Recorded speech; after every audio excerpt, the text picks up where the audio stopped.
Are we up? Yes. Yeah. So what happens here, I have to go like this because Pedro, who's the camera up, is right in front of our, what we call a confidence mon. What the heck is that? It's a monitor right there that gives us confidence. There it is. That we know when we're on TV. Look at that, Pedro. Nice shot. We just need one more monitor is what we need. I didn't have a monitor. No confidence. Anywho, welcome to Extra Shot. The music's still going, so you know it's the beginning of our show here. We have Michelle and we have Rob here today, which we love, having a full group. Yes. We're going to go in on some topics. You guys know what to do. You always sound off on our Facebook Live. And Dina, when I bent over here, I saw your water jug here, and it reminded me of mountains and snow. And you're very excited about the season. There are some slopes opening. Yes. Does she still seem not confident? Not a NorCal girl. Okay? No, Mount Rose we're opens excited today for skiing. That's over on the Incline Village, Nevada side of Lake Tahoe, and then Boreal opens tomorrow. A bunch of other resorts are opening next week and the following. I tweeted and Facebooked the info, so you can find it. And you posted a bunch of photos of you from last season, which was like 2 months ago. I know, not long ago, because we had such a great season. You were skiing until in a the bikini 4th of July. on 4th of July. That's really great. I was very impressed. And you hiked Shasta and skied down? We did. The outdoors, Dude. And did the Whitney thing. Mount Actually, look, Rose. Shasta Whitney. See? I know, that's awesome. If I didn't get a sticker, it didn't happen. That's true. Just good.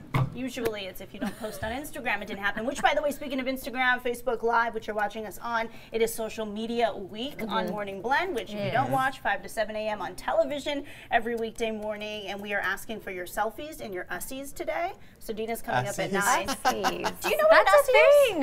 Is that like a actually- two-shot, right? No, Like it would be double? like this. A group Like shot. a group And we'd all shot. be smiling, okay? Yeah. That's cool. Good at us. I didn't really have it. I didn't really Someone said, "Oh no, that's a groupie." I'm like, That doesn't sound as fun. groupie isn't something else. Oh, yeah. That's an ussie. So, anywho, send us How do your you spell pictures. that? Just USIE. I didn't know if it was 2 S's. I thought it was 2 S's. It's, well, according the to my debate Google continues. search this morning. What which, does the dictionary say? what does the dictionary say? I know this is digressing, but Yeah, Dina, we'll roll off topic. Speaking of Google, it's really cool because today's Google Doodle is... Oh, it teaches you how to make pad thai.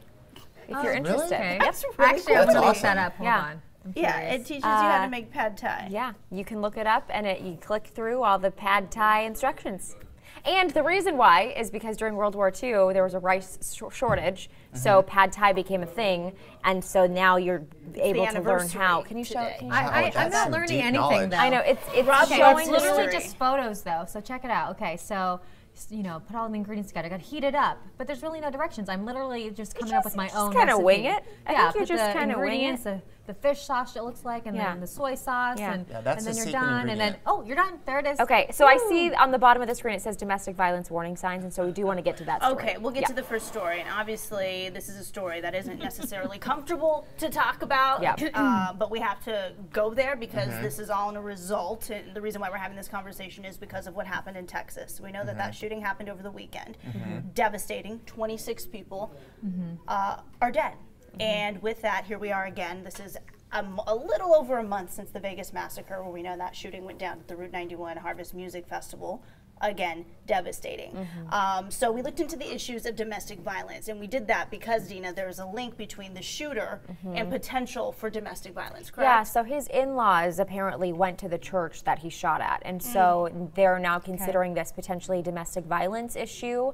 And a lot of people want more questions regarding domestic violence and mental health. I know the gun debate is always something that's heavily talked about after a mass shooting, but now people are saying, no, do you know the correlation between domestic violence and shootings and all the other violence that can stem from that? So we looked into the signs of domestic abuse. We have some warning signs to look out for and things that you can do. If you're sitting at home and you have a family member or a friend who you think might be going through this, there are organizations across the country, across the world that you can reach out to. And so we just wanted to start with some of those warning signs. If you have anything you would like to share with us in the comments, please do. But I can go through some of them now. Yeah, let me just preface it by saying that the military records show that the former airman, who's the person who shot and killed the 26 people, was convicted of domestic violence for abusing his then wife and 11-month-old stepson. So again, was there a correlation between domestic violence and him shooting? It seems as though, at least with the information we have so far. So again, if you're suffering from domestic, or you know someone who is suffering from being abused domestically, what are the signs, Dina, and then how can they get help? Right, so some of the signs that are really big with domestic violence cases are basically that the person who is the abuser will try to keep you from your family and friends. That's the biggest step. So isolation. They're going to try to keep you from being in contact with the people you love the most. Also, another sign, being overly controlling. They commonly want to know where you are at all times. That includes things like what you're wearing, who you're talking to, who you're texting, just overly controlling. Also, put downs. This is something that it doesn't just have to be physical, but also emotional and even mental and verbal put downs in public or in private. Now, do they need to be all these three things, or?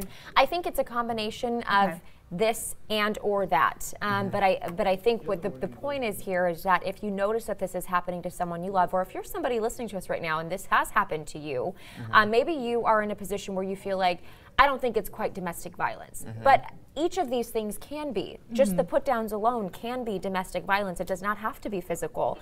And we did speak with somebody last night here on the ABC 10 LNT, which is the late night show here, Late News Tonight.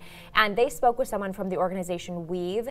They are an organization that helps women who have been in abusive relationships and are trying, and children as well, and are trying to get help and seek a better opportunity. So here's what the person from that organization said about domestic violence when it comes to the correlation of mass shootings as well. 57% of the perpetrators of mass shooting had a history of domestic violence, violence towards family members. It is absolutely a warning sign that we're too likely to dismiss. We talk about it's a family problem. Someone who is willing and will act on harming a partner, a spouse, a significant other, their own children, is capable of much greater violence. Okay, there you go. So again, that was what we heard from an expert last night here at ABC 10. But I think the conversation, it comes up often, you know, about gun control when you have a shooting like this. But how often are we looking at domestic violence cases? USA Today also put out a map where you could actually see all the cities that all these shootings have happened. And yes, and domestic violence in some way, shape, or form has something to do with, as you heard, up to 57% of the situations we've seen unfold. I feel like if you were the person who is suffering from it, how hard it must be to actually get help, because you're probably afraid. You don't know who to actually go to. You're probably afraid to look it up on the computer because, you know, the person who's probably taking advantage of you is probably looking at your history and all these different things that they're so over controlling that you don't have the option to get help. So I guess the question is, how can people actually get help?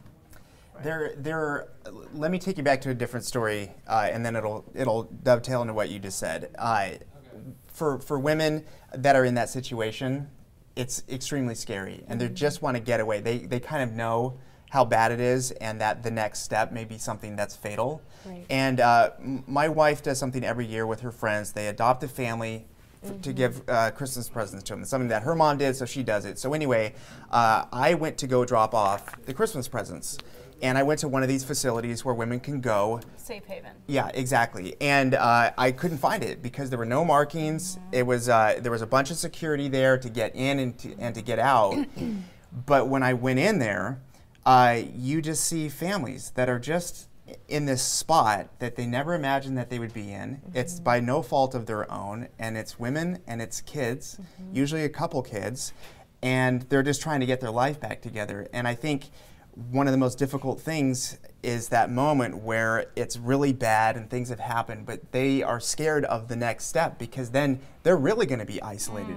Because then they really can't tell a lot of their close family and friends where they're staying, where they're living, what's going to happen to their job if they have a job. They might have to leave their job because many times they will be assaulted or worse at their workplace. That's something that happens because they know they escape the home situation, but then they will follow them to their place of work. So it's an extremely terrifying situation to go from a bad situation knowing what's going to happen next, but what happens next is a very isolating, very difficult, especially if you have kids. You're totally dependent on other people and total strangers just to get through, and that's got to be terrifying as well. Yeah. And it's scary to think that someone who was convicted of domestic violence, like the shooter in this Texas massacre, why was he able to purchase a gun? Like, well, and so that question came up. Yeah, so I think that the way that we've looked into this too is some of the forms that you have to fill out when getting a weapon is a lot of the trust basis. I mean, you just have to be truthful, and it's kind of like if you choose to disclose something, then unfortunately there wasn't more vetting done in that process with this gentleman, and he basically lied about the fact that he'd ever been convicted of something. Well, and the Air Force is now saying that they never even gave that information to the FBI, which maintains the database used for background checks. Right. So if you don't give that information up, how was the person who gave the gun over, how was he or she ever supposed to know that this was going on? So yes, the trust thing, but then now all 5 branches of the military, I'm sure, are saying, uh-oh, blame is on us. He was an Air Forceman, so. And he was dishonorably discharged. Yes. Originally they said dishonorably, and then it turned into another phrase, from my understanding. But let me look, because my biggest thing was, well, what's the biggest difference between the two? What scares me the most while you're looking that up is, was this just an individual mess up? Was it just his particular case that they didn't pass on? Or is there an exchange of information problem between the military courts, and ultimately the FBI? Because I can imagine that somehow there may be a misconnection there. And that's exactly what's being investigated now. I think that the military, they've come out to say that they are going to go back in their documents and in their research and findings to see if they could have potentially missed this in anybody else.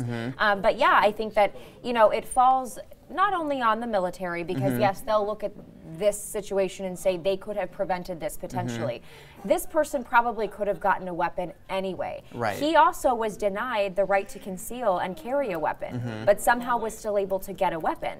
And so I think, most of the issues with shootings in this country, weapons are obtained illegally in most cases, and any gun owner and the NRA, of course, will tell you that. But I think that something to keep in mind here is that, yes, the military potentially could have prevented this had all of that information been made readily available. But this person was deranged, as the president said, and I think that he likely had a mission and was going to commit this heinous crime in some way, shape, or form. And it's just knowing who is in your family and who is in your close-knit group of circles, who potentially could use help, who you might be worried about. I think it's people being vocal about certain people in their lives. I think we're all a little nervous to want to tell on someone, for lack of a better term. But I think that we all do need to take a closer look at who we're associating with and think, okay, how can I hold myself accountable for making sure things like this potentially could be prevented? Now, this was brought to our attention via a mass shooting where a lot of innocent people, well, obviously, they're all innocent people, right? But what is the scariest and the most troubling in all of this, in my opinion, is the mass shootings get the headlines when it's 15, 20, 26 people in this case. People don't understand how many mass shootings there are with an individual and a family that are 2 people, 3 people, and it's related to domestic abuse so many times. And that doesn't even make the headlines. It might make the local news, but this happens almost every day in this country. And nobody really talks about that, and that's directly connected to domestic violence and how that affects that family, step family. I mean, all of that happens, again, almost every day. You can go and look it up. And is that a form of mental illness? Trying to just dig deeper to say if one domestically abuses someone, is that a mental illness? And I never want to mush the two together if it isn't. But as we conduct our research as well, to better understand, like, what is at the root of this issue? Is there even an answer, or can you not stop crazy? Yeah, I don't know if you can. But, just this year, legislation was passed with people that do have mental disabilities to make it easier for them to get a firearm. Because the point of view for that is that everyone should have the right to defend themselves. If it is a mental illness, it's not their fault. So that's the point of view of that. So there's a huge controversy just within what we're talking about with this particular situation where, something actually was passed this year to address that. But then now you'll think, well, maybe that was a mistake, or maybe we need to reanalyze this. I mean, who really knows? All we know is that mental illness is not going away. And unfortunately, gun violence is not going away either.